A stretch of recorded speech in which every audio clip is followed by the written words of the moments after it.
semblerait qu'une question s'impose pour nos amis de la NASA. Le module de commande percutera l'atmosphère supérieure à la vitesse de 40 000 km/h. Si vous êtes sur l'autoroute et que vous roulez à 95 km/h, vous vous déplacerez d'environ 24 mètres par seconde. Nous arrivons à près de 11 000 mètres par seconde. Et il frappe l'atmosphère.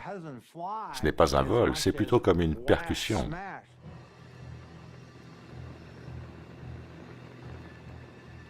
Pour protéger la capsule, les ingénieurs ont fabriqué le plus grand bouclier thermique jamais conçu. La réentrée dans l'atmosphère est dangereuse à cause de l'énorme chaleur qu'elle produit. Le bouclier thermique protège le module de commande pendant les quelques minutes que dure sa traversée. En mer, un porte-avions attend l'arrivée des astronautes. À peu près à 3 km de la surface terrestre, les parachutes se déploient pour ralentir le module. La difficulté est passée, il ne reste qu'à apprécier la balade. Et le point final de chaque mission? Un splash.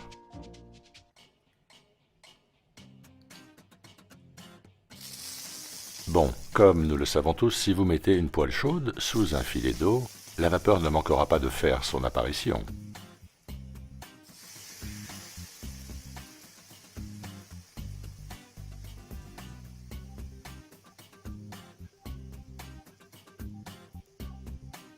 Si vous découvrez ceci, faites donc quelques grillades. Je pense que vous saisissez l'idée. Maintenant, regardons quelques images authentiques d'amérissage provenant de la NASA. Là, il s'agit du splash d'Apollo 15.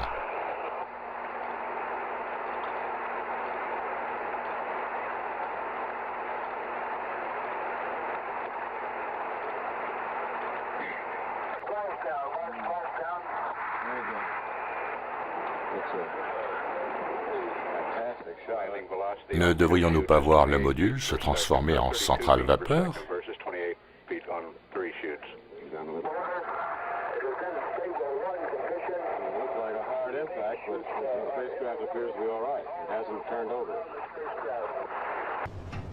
Nous avons là le splash du vol d'essai de la capsule Orion. Allons-nous voir cette fois un splash vapeur? Eh bien non.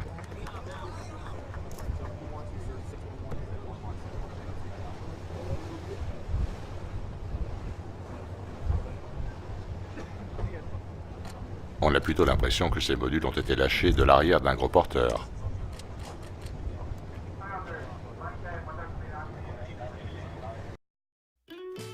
Bon, comme je suis curieux, je voudrais bien savoir jusqu'à quel niveau de température la réentrée dans l'atmosphère terrestre vous amène.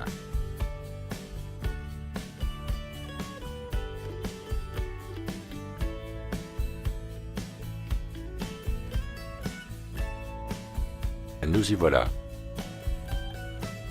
Ça a l'air proche des 1500 degrés Celsius.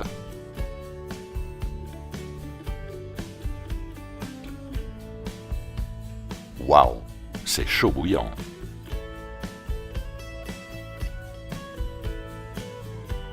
Comparons un peu. La lave a une température située entre 870 et 1150 degrés centigrades.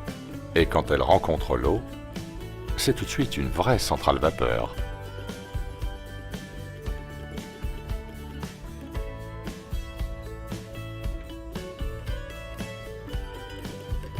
Donc, dites-moi, comment une pyramide en métal tombant du ciel chauffée à 1500 degrés Celsius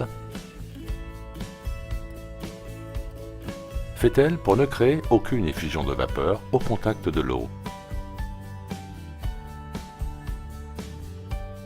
Je me demande aussi quel est le temps de refroidissement nécessaire avant que quiconque ne puisse la toucher en toute sécurité.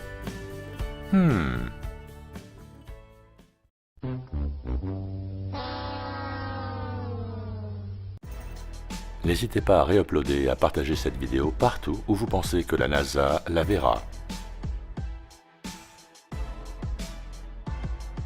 Il est temps d'exposer la vérité.